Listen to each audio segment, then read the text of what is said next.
قصور کو دیکھنے. حضرت مفتی صاحب رحمۃ اللہ علیہ سے میں نے بہت مرتبہ بہت ساری باتیں پوچھی تو ایک موقع پر فرمایا کہ میری عادت ہے جس کسی میں کوئی اچھی بات دیکھتا ہوں میں اس اچھی بات کو لیتا ہوں اور اس اچھی بات کی وجہ سے محبت کرتا ہوں, کیونکہ قیامت کے دن مجھ سے پوچھنی ہوگی اس کی برائیوں کی اور اس کے عیب کہ تو نے اس کے عیب کیوں نہیں گنے, اس کے جو عیب شمار کیوں نہیں کیے. تو ضرورت ہے اس بات کی اپنے آپ کے اندر جھانکنے کی, اپنے اہل و عیال کے جہاں پر جھانکنے کی, اپنے اہل و عیال کی پرورش اور تربیت کرنے کی. حضرت مفتی صاحب رحمۃ اللہ علیہ کا مشن تھا اشاعت قرآن, یہ مسجدوں میں تھا, اور اشاعت حدیث یہ مسجدوں میں تھا. معلوم نہیں گھر کا معلوم ہے آپ کو نہیں, گھر کا مشن تھا کہ ہر گھر میں سیرت طیبہ کی تعلیم ہو, ہر گھر میں سیرت طیبہ کی تعلیم ہو. پوچھتے تھے آپ کی بچی نے کتنی میری کتاب سیرت پڑھی, آپ کے گھر میں تعلیم ہوتی ہے اس کی نہیں. اور ابھی میں تو گھر تھا, مفتی آصف صاحب اس بات کے گواہ ہیں, جب حضرت مفتی صاحب کا جنازہ لایا گیا تو گھر میں بالکل رسول اکرم صلی اللہ علیہ وسلم کی تربیت اور تعلیم کا ماحول تھا. نہ شور, نہ ہنگامہ, نہ رونا, نہ گر گرانا, اگرچہ دکھ تھا.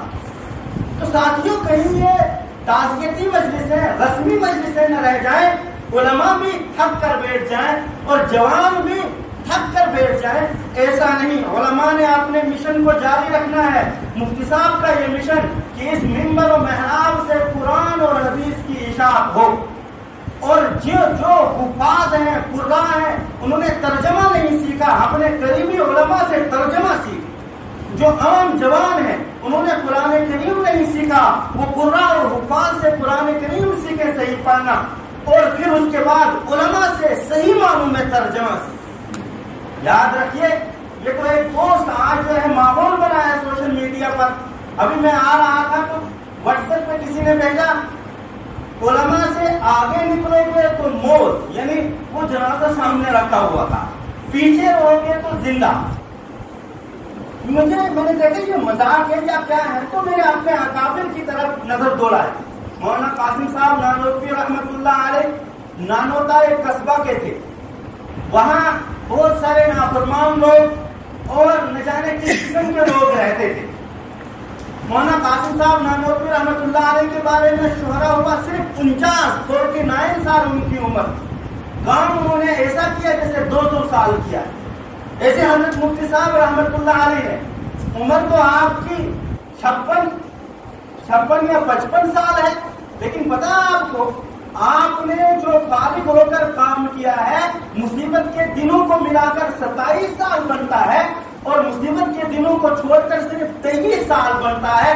23 سال میں اس درویش خدا نے 300 سال کے برابر کام کیا ہے. یہ مبالغہ نہیں ہے, آپ جوانوں سے پوچھئے, کالج کے, یونیورسٹیز کے, اور آپ کے اپنی جو ہے ان ٹیموں سے جو بڑے بڑے لوگ ہیں کہ کتنا ہی کام کیا حضرت مفتی صاحب رحمۃ اللہ علیہ.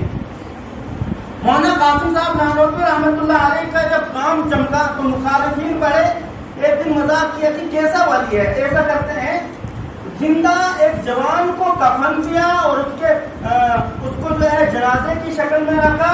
کہا حضرت آج آپ کو عصر کے بعد جنازہ پڑھنا ہے. بہت اصرار کیا, نہیں پڑھوں گا, نہیں پڑھوں گا, نہیں پڑھوں گا, لیکن انہوں نے مجبور کیا. انہوں نے توہین کرنی تھی مولانا قاسم صاحب نانوتوی رحمۃ اللہ علیہ کی. کب پڑھنا ہے؟